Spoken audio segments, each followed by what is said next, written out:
welcome to Bruh Meets World. When it's Bruh Meets World. Your Boy Meets World fancast. I'm Siege. And I'm your boy T Dizzle in the Hizzle. What's up, Tony D? Yo, I'm the season's ending. Yeah, the season's ending. And I'm like sad, but not really at all. Yeah. So, yeah. I mean, like, that's the thing to do. But, I mean, we are wrapping up the season. That gives us a lot. And that means we can move into season 3, which is also really positive. Because what is today? Today is Report Card Day. Yes, today is Report Card Day. Today is season 2 report card for Bruh Meets World. So thank you for checking in, and we're just kind of gonna go through very similar like we did last season. Just kind of recap some of the highlights, some of the low points. Yep. Give some, farewells to some characters who won't be joining us again. Exactly.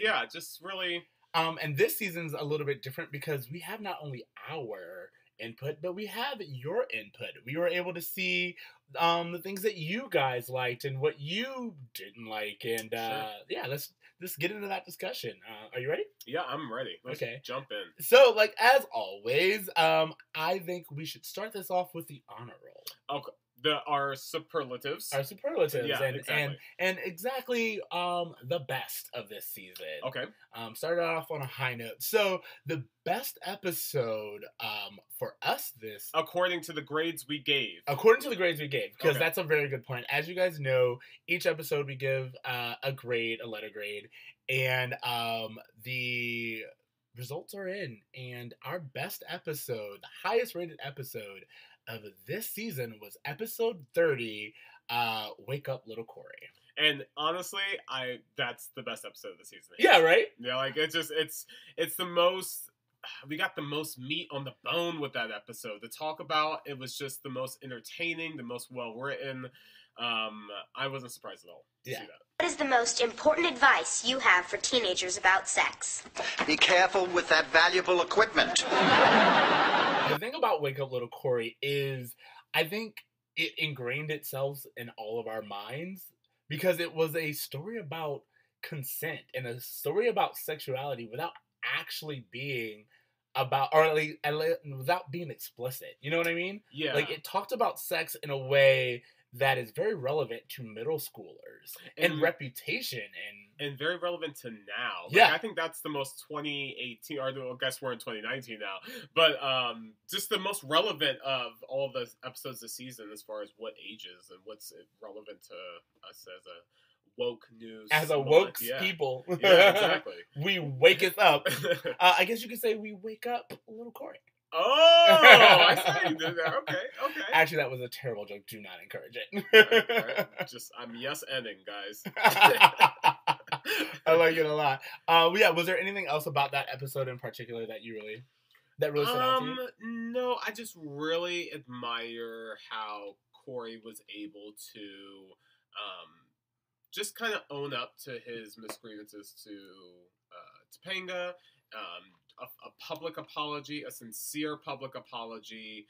I just think it's a really relevant episode that I would encourage people to check in on. Like, that's one of those episodes that I wouldn't have thought in the pantheon of Boy Meets World episodes to recommend. But now I think it will be one of those episodes I'm like, you should check that one out again. Yeah, I mean, for me, it's always been that way because, as I said, I remember this episode from childhood. I think every year. I mean, and they even kind of do they go back to that episode at all? I'm not sure. I'm not sure if they did, but it's like my whole thing is I just definitely remember this episode. And so yeah, I thought it was really good. Yeah. So that was do you have any other favorites that Yeah, I think I do. And I really liked Breaking Up is really, really hard to do. Oh, did you? The one with your girlfriend? No. But here's the reason why. Because we get the famous, they want you to take the role. How long you been married?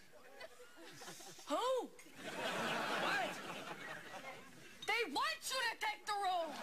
And I just thought it was a very I liked seeing Corey with a different girl other than Topanga. I liked seeing him actually get the girl for a change.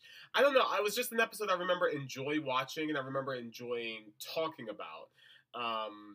But I mean, obviously, there was more episodes I didn't like, but those are just one of the ones. And On the Air, I really enjoyed too, just because I think that's a hilarious episode where they take over the radio station. Corey and Sean back at you with lunchtime lust.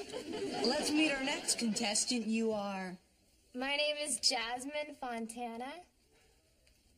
If it isn't, it should be. It was a fun episode. It's a fun episode, yeah. Yeah, for me, I think outside of this episode, I'm gonna say Career Day is one of my favorites. Oh, okay. Yeah. And it's one of my favorites because it pivots. It takes a sharp pivot into the Boy Meets World drama department. Look, buddy, did you kiss your mom this morning?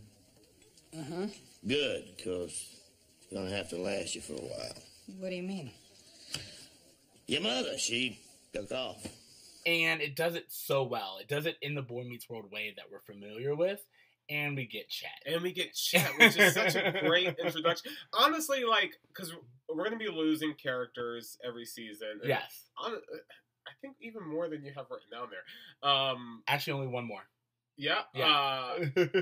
But yeah, Chet is such a great addition that even though we don't get a lot of him next season, it's still nice that he is part of this world now. As I said, the moment Chet arrives, he is a tornado. Yeah. There's nothing but destruction in his path, but he's charming as well. So it's like, as a viewer and as a person, you hate this person. He's such a likable villain that you forget he's a villain. Absolutely. That's a great way of putting that. Listen, Chet, don't you think it's time you came back here, took some responsibility for your son? Well, I wish I could, but unfortunately, I don't think I'm going to be too much good to anybody till I find my Verna and win her back. So those were our favorite episodes. But let's talk about our fan favorite episodes. Ooh. So one of the most downloaded episodes of this season, which I was surprised at, was Wrong Side of the Tracks, episode 42. Our Wrong Sides of the Tracks episode. Remind me of Wrong Side of the Tracks? Is that the title or? Wrong Side of the Tracks is in fact the title episode. It is Season 2, Episode 19, Wrong Side of the Tracks. Oh, yeah. Is the one where actually we... and what's funny about that one is we were so upset because this episode tries to pass off this hardly alternative that you and I were not about. I wonder why that got some... That's interesting, because I don't recall us really enjoying that episode at all. No, we didn't. But I think one of the things that makes it popular is we had like this huge disruption in, like in the casting alone. It's like, who's this guy? Like he's brand new, but then on top of that, it's not even like it was Griff, which Griff was brought in. They just kind of brought in someone who was supposed to be Harley. Yeah. And we were like, no, thank you, sir. So I think there's that. But then also, it's kind of the follow-up to the Cherry Bomb episode to where Sean has this huge identity crisis, if you remember. And, it was just really, I think a lot of our fans really enjoy seeing Sean's journey. I was going to say that I think most Boy Meets World fans enjoy seeing Sean-based episodes and Sean stories because I think that we all kind of have a heart for Sean, that kind of broken bad boy, that the girls are in love with him and want to like help him, and the guys are just like, I want to be friends with him. Like he's just the kind of the perfect character to root for.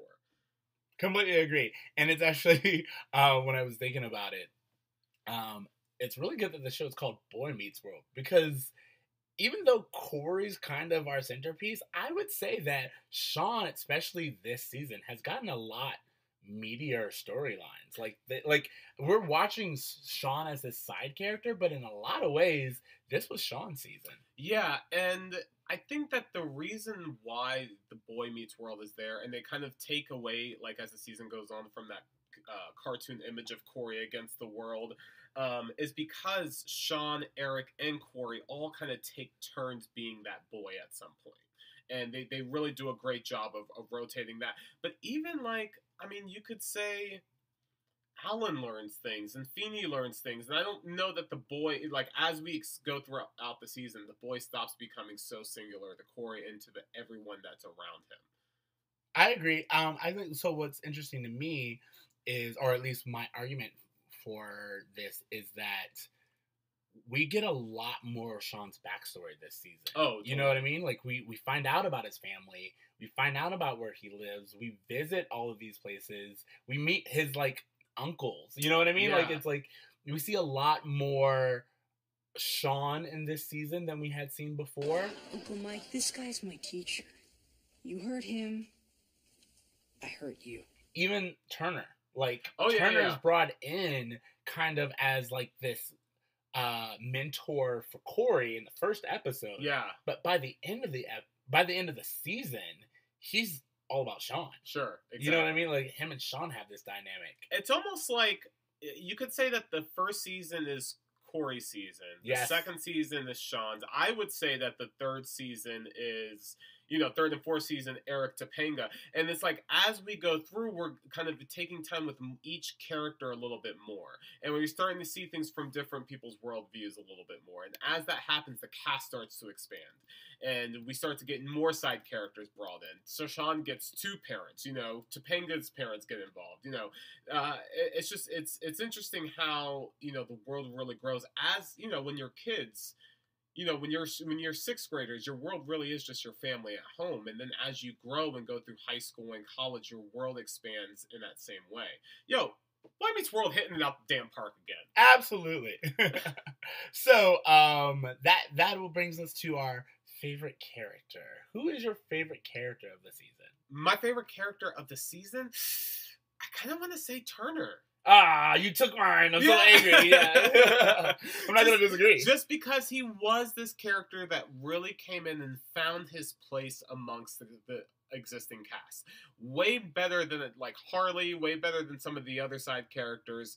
Turner is now a part of this in a way that I can't separate him from the show anymore. So the fact that this is his first season, he's already built this amazing relationship with Feeny, this relationship with Sean.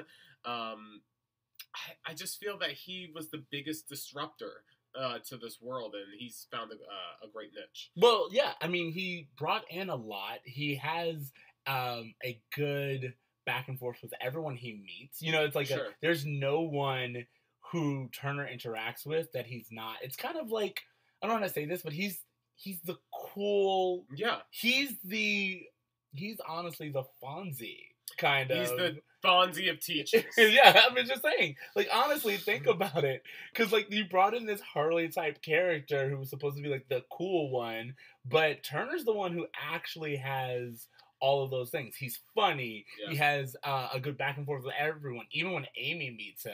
He wears cup the booty jeans, as you so he lovingly wears refer to. I mean, if you thought for 1 second I wouldn't acknowledge my Turner moments. He had his own segment this season. He had his own segment. This is a big deal. He earned his own. No one else earned their own segment. You know what's interesting, too, is that we were introduced to Turner the same time that we were introduced to Harley and Joey and Frankie for the first time. And you all would almost imagine that Turner and Harley would have equal standing by the end of the season. But what's so funny is Harley is completely gone by the end of the season, and you have Turner completely woven in. So it was just interesting to see how they tried out two characters and one stayed and one got left behind. Well, I think the difference between the two of them is Turner was a way more realistic character. Totally. Turner made sense. Harley was a caricature. Yeah. Harley was someone that they decided to bring in, and they were like, oh, we'll do this spoof of a thing, which is why his lackeys, for lack of a better word, they stick around, because even they are more authentic in their presence than the Harley character. Well, Harley was also 59 years old. So. So. Every time we talk about him, his age triples. He was way too damn old to play that part. But yeah, I have to give this favorite character award to Turner for sure. Most improved character. Eric. I think Eric is the most improved character from season 1, where I just thought he was just a caricature of an older brother, just kind of like, handsome, always trying to chase girls. And this season, he just developed into something that was so much more than that, at least by the end of the season.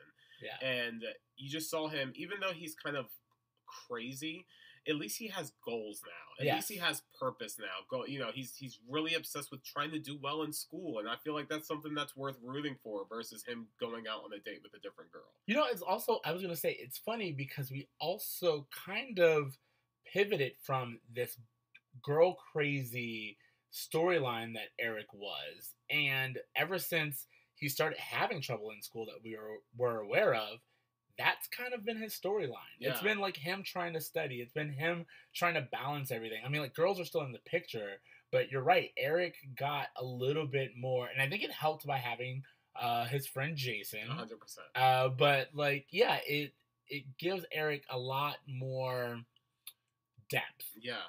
And I'm kind of like, it helps bring him into this world more, because when he was just chasing girls, him and Jason could go off to the mall and do their own thing. But now he's talking to Turner. He's asking Feeney for help. He's more entwined with the characters that we're already have built out. So it makes him more a part of this in a way that we care about more. That's really good. I wouldn't have chosen Eric, but I really like your. So who's your most improved? So I was actually gonna go back and give it to Sean. I just felt like Sean. It's kind of spotty because Sean goes back and forth, but I feel like he's so realized this season. And there are moments where he's kind of stupid, like Eric. Like the Eric. Oh my gosh, there's so many episodes this season. There was a string of episodes in the middle of this season. I don't know if you realize it was just Corey and Sean making dumb, shitty choices over and over again. Mostly that was offensive or downplaying to women. Yeah. Well, there's that, but then also there are just the moments where they're really dumb without cause. Like I'm thinking of the episode on the air. Where it was like, if we're still... Don't move. Maybe he doesn't see us. That's honestly still one of my favorite Boy Meets World jokes to this day. Like, I remember that episode because of how hard I remember laughing at that dumb joke. And see, for me, it's more of like there's the one where they ask for the extension on their paper, and Sean's just like, what? Yeah. Where they learn what school is? Guys. Exactly. So that's why I was going to give it to Sean. For a second, let's talk about Sean for a second. Okay. Because this is a kid who, up until his 13th, 14th year, did not understand what school was. The thing he spent most of his time doing, and his family abandons him.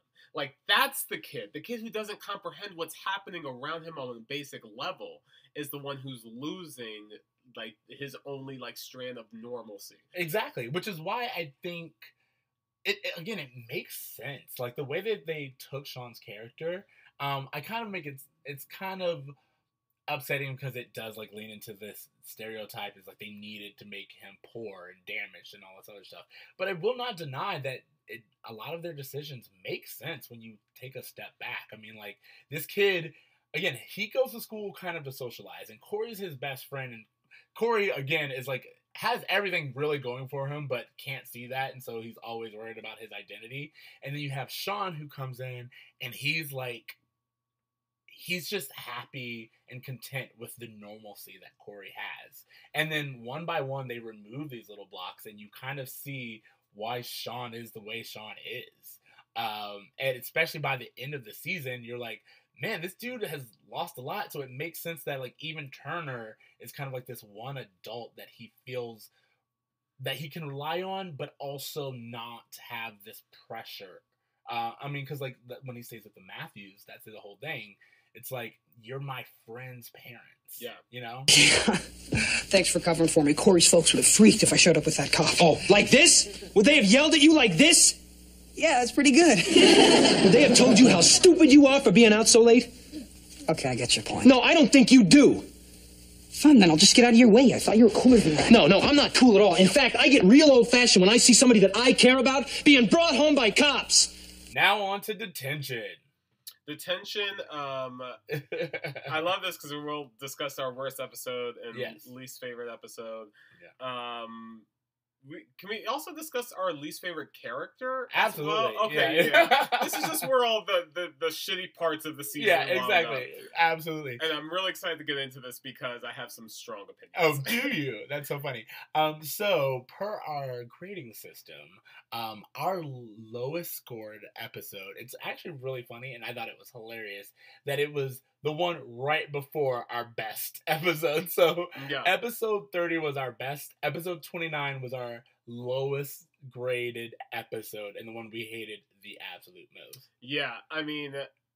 and that was episode 29, Who's Afraid of Cory Wolf? Yeah, this episode where Cory turns into a damn wolf, not really, but kind of.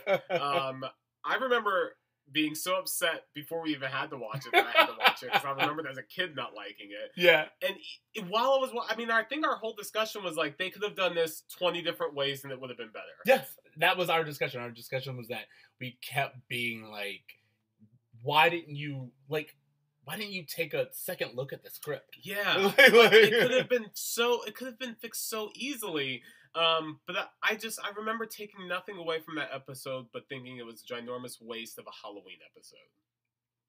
You know how I feel about Halloween, and I just felt like this was the best we got. You're right. You love Halloween, so for them to do this is like sacrilege. And it just wasn't even... It didn't service the plot, I really feel like. I understand they were doing this like twist on puberty, and I thought the whole werewolf puberty analogy thing was kind of cool, but just the way they did it was super corny. At one point, Cory walks into like this ice cream shop that has a gypsy in the back that's like reading people's fortunes. I don't know what's happening here. Again, guest star Phyllis Diller, which I love, but at the exact same time, I will say that for me, we've talked about this, it just felt like a ABC episode. It felt like a what is it called? A Studio Notes episode. Yeah. It was like, we need one of these, and you're like, really? Do we? Yeah. I really hope that we're not insulting whoever wrote this episode, but at the exact same time, up your game, bruh. Yeah, totally. Yeah, I don't feel any kind of remorse for throwing out hate for this episode. Don't watch it. Yeah. Okay, so that was our least favorite episode. So let's talk about the fans' least favorite episode. It's actually really funny because this episode, for us, is episode 37, Campaign Promises, also known as I Am Not a Crook.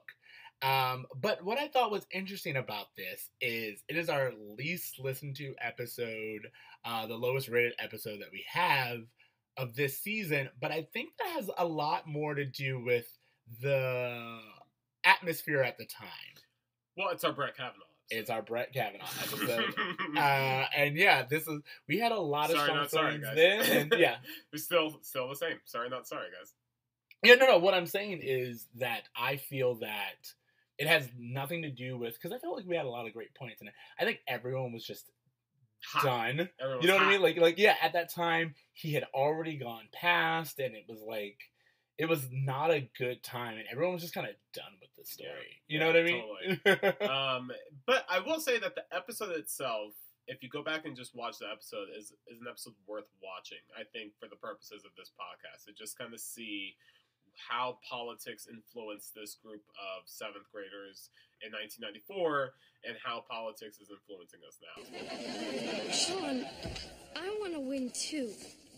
But in what part of your diseased mind does the 8th grade class president get to fire the principal? Cory, come on. It's just a campaign promise. It's what you say to get elected. Yeah. So it's actually really funny because I guess what we can do, because it's our podcast, we can do whatever we want, is we can kind of take that and lead into our BRA Award, because our BRA Award is the most culturally relevant moment of the season. And I actually thought that I was going to say the same thing. I thought that even though this episode, our episode 37 was one of the lowest rated ones, I feel like it's the most relevant. I feel like, especially for everything that's going on, the Me Too movement, talking about consent, women, like all of it, I felt like this episode brought to light a lot of, like, both how far we've come and how far we haven't come. Voters and voterettes. This poor, exploited young woman is named Paula, and she has a sordid story to tell. Go ahead, Paula. Tell them what you told me. I was in 3rd grade with Sean Hunter. One day, he and I were standing near the monkey bars, and I can't go on. Yeah, I would agree with that. I mean, don't get me wrong, I had a different episode written down, but as we were talking about it, I was like, yeah, you're right. Which episode do you have? The switch. The one where, now that I'm thinking about it, it's not nearly as bro-worthy. But it's the one where Corey and Sean try to just switch women around. And like, hey, will you hold on to this girl while I date the other girl? It's bulletproof. I start dating one of the girls while you go out with the other one for me. That way she's off the market until I'm ready to date her. What, you want me to keep her fresh until you're ready for her? What am I, Tupperware? That's the one where I was like, bruh. Yeah, that was a hard episode to get. Yeah. Because I just remember every time being like, what is the point of this? Yeah. What are we teaching people? That was really hard to watch. But what if I reject Stacy and she flips out, gets a sex change operation, and comes back as a really angry man seeking her revenge? Yeah, so that's episode 34 of ours, The Beard, as it's known. But we titled it Women Deserve Better. Because women deserve better. They deserve better than what they got in that episode. And I think the reason why I kind of picked that one as my bruh episode was just because that kind of symbolizes how I felt about this season, was just that women kind of deserved a lot better and how they were treated, which I'm hoping next season is corrected since there's more of an eye on Topanga next season. Yeah, that's one of the things that I was going to say. I mean, we kind of left attention, but one of the things that I was really sad about was that we didn't get as much Topanga as I remembered. No, she's really not even a regular, I would say. She's kind of brought in as a prop piece every once in a while. Yeah, 100%. They were like, we didn't feel like casting a different girl. Well, which is so strange is that they'll have Topanga in these, like, I don't know, every other 3 or 4 episodes, but they'll still have the same classroom set. Like, she's in that class. We know she's in that class. Exactly. Why is this other girl in her seat? Exactly. Like I said, it's weird. It's kind of like what they did with Third Seat Kid. Where Yeah. It's just like kind of, and that's the whole thing. It's like Topanga is way more than Third Seat Kid. And like, for example, that episode where TK, Harley's sister, yeah, she's like, oh, I'm transferred. I'm part of this class now. But like, okay, so she's here, so Topanga can't be? Exactly. Remember, you and I remember in that episode we talked about how great it would be if TK and Topanga had some interaction. Sure. I mean, we can't even give this show the Bechdel test because most of the time they don't have 2 women that talk to each other or even in the same scene. It's Absolutely, crazy. yeah. One other thing before we move on from detention is I wanted to know if you had a least favorite character. Yeah, I'm so sorry. You did ask about that. So our least favorite character, you give me yours. Mine? I mean, here's the thing. For me to say Morgan feels so unfair because that would insinuate that she was part of the season. You know what I mean? Like, she was hardly there. Yeah. So I'm gonna have to. Damn. You know, you got me rethinking a bunch of stuff. No, Morgan's my answer. All right. Well, I mean, I have some good news for you, buddy. You don't have to worry about her a lot more longer. But yeah, so did you have one though? I was thinking about it. I don't really have a least favorite character. No. I was gonna say non-Harley. Alternative Harley is my least favorite character. That was my least favorite. Yes. Because it wasn't even like, again, Griff came in and Griff made sense. Griff was like, I'm transferring in. He kind of like, again, he had existed in this world before. I had fun with Griff at moments. Yeah. But non-Harley, not only, first of all, let's just take away the fact that you had us entertain Harley as a character in general. We're supposed to believe that this Harley character exists in the 1990s. And you know what? We gave it to you. We're like, we're gonna go along for this ride, and we did. We gave it like, we're like, sure, yeah, he's part of this. Sure, it's fine. This 90-year-old man. And then you were like, all right, now that you got used to him, we're gonna put in this actual child to play this role. Exactly. And he's not gonna have the charisma. He's not gonna have the chemistry. Exactly. He's not even threatening. No. So of course we hate this kid. Get him off my show. He was like, when you were talking about it, I was like, I knew Morgan would be yours. Yeah, I mean, but again, I hated this kid way more, and I felt like he got more screen time this season than Morgan. I mean, probably we should do the minutes added. Yeah. Oh my God, he may actually have gotten more. He had one episode. Okay. That brings us to our graduation ceremony. Yes. So I kind of wrote it down one way, but I'm going to flip it because of what you just said. So this is our last season with original Morgan. Yeah. So are you sad to see her go? No, because again, I don't know who the hell Morgan is as a character. We got way more of Morgan last season than we did this season. I agree. A ghost at times. Like when she showed up, I was like, "Oh shit, that's right, she's still in this." Yeah, I listened to one episode, and you were like, "Who's that child at the table?" Yeah, she's just really hardly there, so there's not going to be much to miss with her. I felt like Minkus last season was a way bigger loss than this family member of the cast. Completely agree. And yeah, so I'm. She did a great job for what she did, but after the first season, I didn't really see much point. So another female character that we're losing this season, I guess you could say she's graduating or maybe transferred, is Miss Thomas.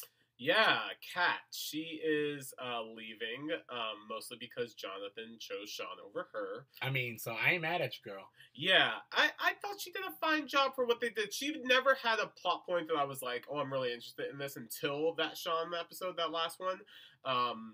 But they were more consistent with her character, I'll say. 100%. And I felt like her and Jonathan got more back and forth stuff than Corey and Topanga. Oh, absolutely. They were way more of a consistent couple. Also, they've been fucking. Oh yeah, we know that. Again, remember that like she leaving panties at his place. What's in the bag? Again, do you remember the episode at the coffee house? Oh, the guy talking about peaches? Yeah, oh, I can eat a peach for hours. Canned fruit aisle. Cling peaches in heavy syrup. Syrup that drips from your tongue. Drips. Drips. Drips from your tongue. But yeah, if you remember that episode, yeah, they're just going They in. were knocking for a long time. And again, we were like, there are students here. Matching cup the booty jeans. Absolutely. Okay, and then finally, someone... You know what? I know you don't have them written down All here. right. I've done my research, so at me. Okay. At me. Because I'm ready to do this. All right, go ahead. I am ready to say that both Griff and Harley should be on this list because even though they make a cameo appearance in an episode in season 3, it is just that. It is a brief cameo. I'm sorry, sir, but it's called a graduation. Oh my goodness. Which means they do not return to school, and this is not the last time we see them. I don't think it makes sense to give it to the next season because they will have been long forgotten about by then. Are you saying that they're graduating late? I'm saying that they're walking, but they have another few credits they need to make. So they have to go back for summer school? Yeah. Is that what you're saying? Yeah, again, we hardly see them next season, but I mean, I'll stand for it if that's how you feel, but I really strongly feel like they should be on this list. I'm glad you were able to get that. All right, so the last character, the real MVP, I'm really sad to see go, 100%, is our good friend Jason. Jason, who even last season, I remember us saying that he was one of our favorite characters. Absolutely. He adds so much to Eric, but you know what? I think this is actually a good thing because I think Eric gets to be a better character when Jason's not around, unfortunately. As funny as he is, it inspires a different kind of storyline for Eric. When he's starting to study on his schoolwork, Jason becomes less relevant. Jason's doing fine in school. He doesn't need to study as hard as Eric. Now Eric really has to buckle down, and I think now that Jason's not there, he's going to have more time for those interactions with Feeney, more time studying, more time trying to do better in school. So as sad as I am to say goodbye to this character, who we love, who is hilarious, I think the reason why he left is because he became a step-by-step regular. But step by step. So we never really lost the wonder, which is Jason Martin, for that long. But But yeah, it's still a sad day. Yeah, no, I think for me, it's funny because I think last year he was one of our favorite characters, as you said. Mm-hmm. But this season, we have people, like, we have Turner. Yeah. And then we have Harley and the kind of crew. So we get a lot more side characters than we got previously. Jason was kind of like a fresh face for us. Sure. Last year, and this season, he's not a regular, but it's like, oh, we're used to you. We know your bits, and we're never really surprised by Jason. Sure. I mean, but again, as we mentioned, absolutely love everything he does. Yeah. Smooth talker to the nines. And yeah, he always stole the scene. That very similar to Minkus in that he was able to go in there and really take the focus away from the main character in the way that I don't know that was beneficial for the show as a whole, but very entertaining to watch. So what's interesting to me, though, is I thought about that, and Minkus is remembered. Jason's not. Like, remember, we talked about how Minkus was in one season, and yet he is a pivotal part of Boy Meets World. But I would argue, and maybe I'm wrong, I would argue that Minkus got way more screen time, was in way more episodes in that one season. No, I would agree, but I'm just saying that Minkus, even though he stole every scene that he was in, Jason steals scenes, and Jason had 2 seasons. Yeah. And yet, Minkus and Harley are more memorable. But is it because those characters are like so extreme and so ridiculous that it allows them to be more memorable because they're the Urkels of the show versus Jason, who does a fine performance in a regular character versus something that's extreme? I think that's a really good argument. Yeah. All right. Little bits of Jason in here. Sure. All right, which brings us to, this is the last thing I wanted to say. So I wanted to give a shout out to all of our guests this season. Yeah, we had a good amount of guests. We had a good amount of guests, and not only did we have really good guests, they brought up a lot of really good points, and I just think that's something worth. Yeah, and again, it also really helps whenever we're able to get the female point of view, and I think a lot of our female guests were able to really give us some great insight. Do we have a male guest this season? Welcome. All right. So that brings us to the final grade of the season. And this season, when you add up everything, all of the grades, the end of the year, this season got a 78, which is still a C+. Last season got a 79.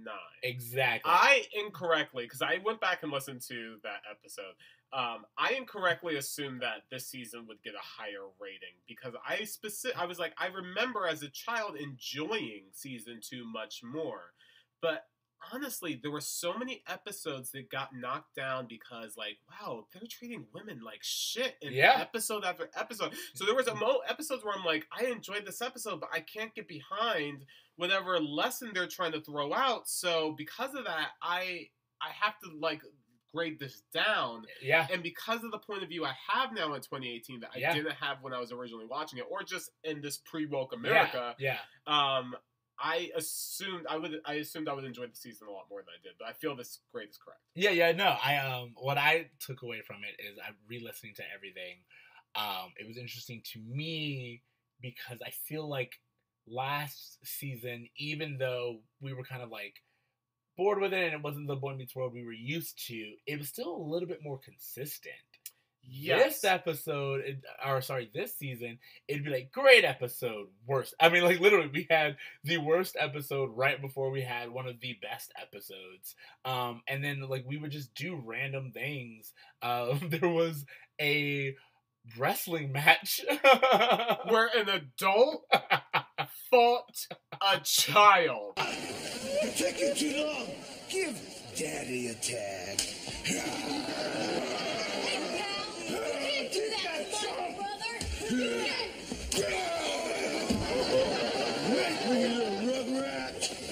To the cheers of what seemed to be hundreds of people. Who paid to be there? $50 a pop. What is the show? By the way, $50 a pop. What did Griff do with all that money? He He apparently used it to fund his Bob Goulier. Maybe that's how Griff got all that money and was able to hire. He just goes from school to school, starting like these matches and charging $50 a pop. Wow, he's essentially doing pyramid schemes from school to school. How old is he really? We won't know. Which is funny because he does look younger than Harley, but maybe that's all that money. Yeah. I don't know. That's just very interesting. What did he do with that money? Also, did Feeney confiscate any of it? Like, yeah, that's a really. I mean, maybe does next season set get a little bit better? Maybe. Yeah. Maybe Feeney finally turned that extra office into a bathroom or something. I don't know. No, that remains an office/bathroom through the remainder of the set. I would love it if like they just explained that like those were on different floors. You know what I mean? A different poster, maybe not, because they also have a thing where sometimes it's a water fountain and sometimes it's a payphone. That's what I'm saying. It's just like if they were like, this is floor 2 or like something, again, that would just answer it. Question, are we assholes because we didn't realize that every time there's a door, there's a water fountain, and every time there's like one or the other, like maybe it is 2 different floors and we haven't been paying attention. You know what? Let's look at it closer. But no, because Turner's class is... Turner, does he move every other time as well?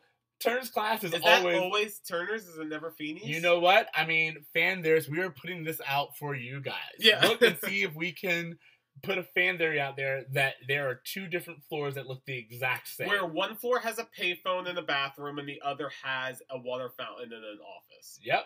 I mean, here's the thing. If we can't disprove it, I say we make it lore.